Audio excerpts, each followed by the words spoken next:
A razão porque pedi para se deslocarem aqui ao interior do Palácio tem a ver, como devem calcular, com a vinda hoje aqui de uma delegação do Partido Socialista liderada pelo líder do partido, fazendo-se acompanhar também do líder do grupo parlamentar e da senhora deputada Luísa Mendonça. E vieram transmitir uma determinada preocupação a propósito da não eleição do vice-presidente que tinha sido proposto e que não foi ontem eleito, e ao mesmo tempo sensibilizar-me para depois, eventualmente, eu transmitir ao Sr. Presidente da República algo sobre o acontecido. Duas questões prévias antes daquilo que eu depois rapidamente vou dizer. A primeira é que, como é normal, eu mantenho um contacto, não é cotidiano, mas muito frequente com a Presidência da República, e o Sr. Presidente da República está informado dos acontecimentos essenciais que aqui se passam, essencialmente no plano político. E, portanto, independentemente mesmo da vinda cá da delegação do Partido Socialista, eu agora vou para Lisboa já à tarde, e não deixaria de transmitir uma informação sobre este acontecimento, que, aliás, o Sr. Presidente já há muito tempo acompanha, eu próprio, porque há cerca de 1 ano e meio ou mais, até na televisão, tive a oportunidade de fazer uma referência a esta situação que eu entendo que não é desejável.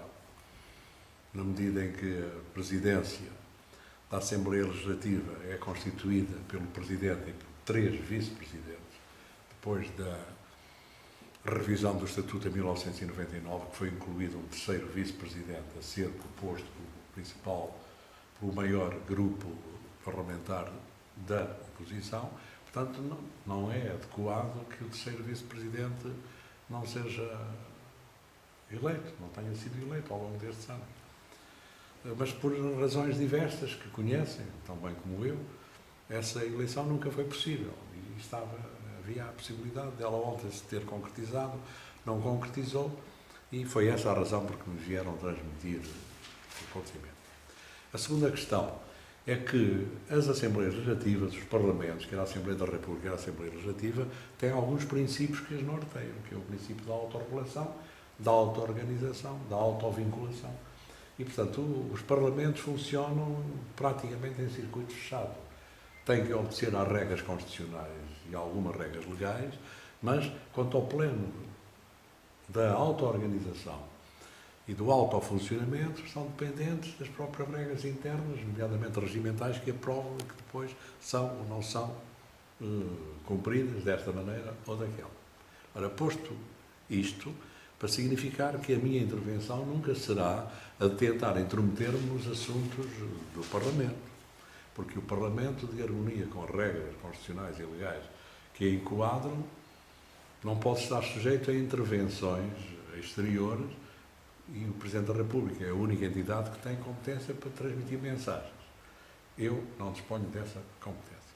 Posto isto, e em relação a este problema, eu tive a oportunidade de transmitir aos membros da delegação do Partido Socialista que, no momento atual da Madeira, neste tempo histórico, negativamente histórico, por virtude dos acontecimentos do dia 20 de fevereiro, em que o país tem os olhos postos na Madeira e acompanha todas as vicissitudes da reconstrução e do esforço grande que se está realizando, quer no plano da região, quer no plano da República, quer no plano da União Europeia, para auxiliar a Madeira e os madeirenses a superar as consequências trágicas dos acontecimentos do dia 20 de fevereiro, seria altamente desejável que no plano político e no plano dos representantes da coletividade madeirense, que são os deputados, se desse também um sinal que fosse ao encontro dessa mesma realidade, que pode de alguma maneira significar como que o surgimento ou o ressurgimento de um tempo novo em que haja um acréscimo de concórdia, de harmonização e de entendimento entre todos os madeirenses e, desde logo, entre os representantes eleitos pela coletividade madeirense. E, portanto, é essa a mensagem que eu transmiti à delegação do Partido Socialista, é essa também a informação que eu vou transmitir ao Sr. Presidente da República, e eu quero bem crer, estão criadas as condições para aquilo que tive a oportunidade, nomeadamente, de me informar através da comunicação social e de outros meios.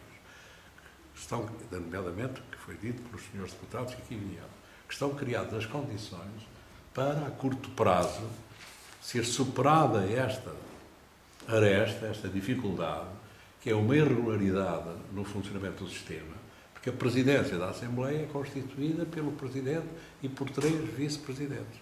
E, consequentemente, seria desejável e adequado que o 3º vice-presidente fosse, na verdade, eleito. Estou convencido que há agora condições para que isso se concretize. Independentemente do que se deu ontem, e não me importa, não interessa, nem eu tenho competência para me debruçar sobre o ponto específico de saber quem votou, quem não votou, porque é que foi eleito, porque é que não foi eleito, mas será desejável, e esse é o sentido fundamental da mensagem que eu transmiti ao Partido Socialista e que, através desta via, permite-me transmitir com a máxima cordialidade e, ao mesmo tempo, com o máximo respeito pela independência do Parlamento Regional, no sentido de que o Parlamento Regional deve rapidamente superar, porque é um sinal transmitido não só à população da Madeira, como à República e ao país, na sua dimensão global, de que o sistema funciona de harmonia com as regras e, por outro lado, que há entre os diversos partidos um espaço de concórdia, de entendimento, em ordem à resolução dos problemas que se apresentam à sociedade madeirense e em que estas questões de natureza política, muitas vezes sem um especial significado, nem um sentido fundamental, devam ser superadas. Portanto, era isto, por isto é que eu solicitei a vossa presença para transmitir esta mensagem, fazendo votos e estando profundamente convencido de que, a curto prazo, este problema, que é um problema que se arrasta já há muito tempo, vai ser finalmente superado com uma intervenção construtiva e positiva de todos os partidos que integram a Assembleia Legislativa. Porque, nos termos do Estatuto e do Regimento, do Estatuto da Região Autónoma e do Regimento do Parlamento, o 3º vice-presidente é proposto pelo maior partido da oposição.